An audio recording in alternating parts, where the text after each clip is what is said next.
irmãos e irmãs, que a graça e a paz de nosso Senhor e Salvador Jesus Cristo esteja com todos, amém? É sempre uma satisfação imensa interagir com todos vocês, fazer novos vídeos, fazer novas transmissões, e estamos aqui mais uma vez para fazermos mais uma breve transmissão. Eu sou o pastor Daniel, estou dando estudo sobre o livro do Apocalipse. Neste momento nós estamos estudando sobre a carta destinada à igreja em Filadélfia. Pois bem, amados irmãos e irmãs, então quero pedir neste momento que os irmãos abram suas Bíblias no livro de Apocalipse, capítulo 3, versículo 9, que diz: E eis que eu farei aos da sinagoga de Satanás, aos que se dizem judeus e não são, mas mentem.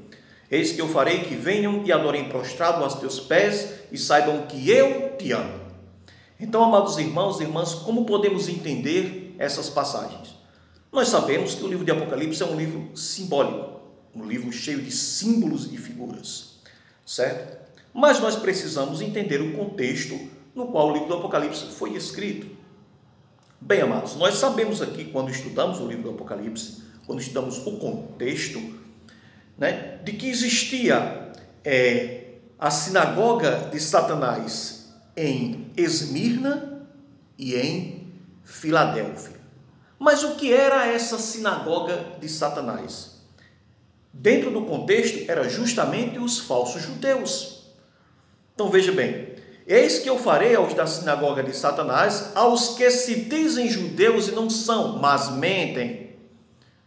Veja, quando estudamos o cristianismo em sua origem, o cristianismo nascente, a igreja primitiva, nós entendemos claramente que a igreja cristã, ela se inicia como um movimento judaico, justamente como um movimento dentro do judaísmo.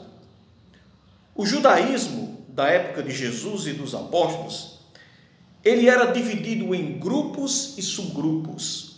Por exemplo, os fariseus, saduceus, essênios, zelotes, sicários, etc. Dentro dessa pluralidade, dentro dessa multiplicidade, surge mais um movimento judaico, que era justamente o movimento dos seguidores de Jesus, chamado também a seita do caminho, como nós podemos ver lá em Atos dos Apóstolos, que eles foram acusados, sendo chamados de seita do caminho, ou os discípulos do caminho. Lembrando que seita, na época, ela não tinha a mesma conotação negativa que se tem hoje. Seita hoje é visto como uma denominação cheia de heresias e falsos ensinamentos. Por exemplo, uma igreja cheia de erros e heresias, de ensinamentos falsos. Naquela época, seita era um grupo. Seita era um grupo, um partido. Certo? Então não tinha a mesma conotação negativa que se tem hoje. Então veja, entendendo o contexto, nós compreendemos que os primeiros perseguidores dos discípulos foram os judeus, seus correligionários, certo? Então, quando estudamos o livro de Atos, nós vemos eles cultuando no templo, juntamente com os judeus, não é isso? Nas sinagogas judaicas, cumprindo as obrigações do judaísmo, como Paulo faz uma oferta lá em Atos 21, como vemos, indo para as sinagogas nos sábados. Então nós compreendemos que se tratava realmente de um movimento judaico. Só que a igreja se desliga depois, por questões históricas e teológicas, isso e depois eu vou dar um estudo explicando isso para vocês, se desliga depois do judaísmo. Então está aí a questão dos judeus serem os primeiros perseguidores dos cristãos, porque se tratava ali de um movimento dentro do judaísmo. Então veja bem, nessa época, os romanos, ou seja, quando os cristãos começaram a ser perseguidos pelos judeus, ali como nós vemos que Tiago foi morto, ali, os romanos ainda não eram perseguidores dos cristãos, porque os cristãos ainda eram vistos como um movimento dentro do judaísmo. O judaísmo era visto como uma religião lícita dentro do Império Romano. Agora, na época de Domiciano, de 90 em diante, na verdade, já a partir de Nero, vamos contar isso, Já no ano 64 em diante, os cristãos começaram a ser perseguidos pelo Império Romano, como nós podemos ver. Porque os cristãos, de uma certa forma, já estavam se desligando do judaísmo gradativamente. Esse desligamento também é uma questão histórica, mas aí vocês vão entender com o tempo. Então, muito bem. Então, nós vemos aqui que os da sinagoga de Satanás são falsos judeus. E diz: e eis que eu farei que venham e adorem prostrados aos teus pés, e saibam que eu te amo. E o que significa adorar prostrado aos teus pés? É justamente reconhecer a grandeza do Deus verdadeiro que age na vida dos seus servos.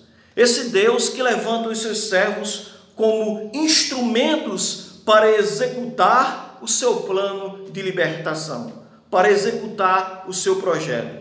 Nós temos um exemplo como Ciro, por exemplo, Ciro, rei da Pérsia. Nós vemos lá no livro de Isaías 45, Ciro sendo levantado como instrumento de Deus para libertar o seu povo. E é dito a referência, aqui em Isaías capítulo 45, veja o que diz. Isaías capítulo 45, 1. Assim diz o Senhor ao seu ungido Assírio, a quem tomou pela sua mão direita para abater as nações diante da sua face.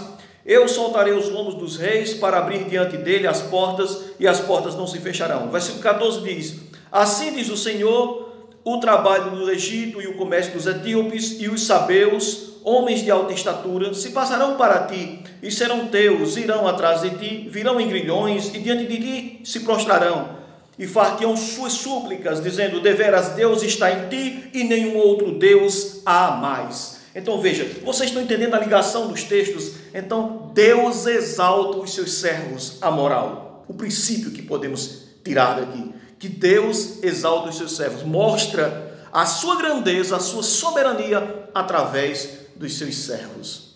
Veja, meus amados, então por isso que diz aqui, na verdade, por isso que a palavra do Senhor diz que Deus eleva os humildes, né, e os faz assentar entre os príncipes de seu povo, para que as pessoas possam ver a ação de Deus na vida daqueles a quem Ele ama. Então, amados irmãos, que Deus possa abençoar a todos vocês, que todos possam crescer cada vez mais no conhecimento de nosso Senhor e Salvador Jesus Cristo. Que Deus abençoe.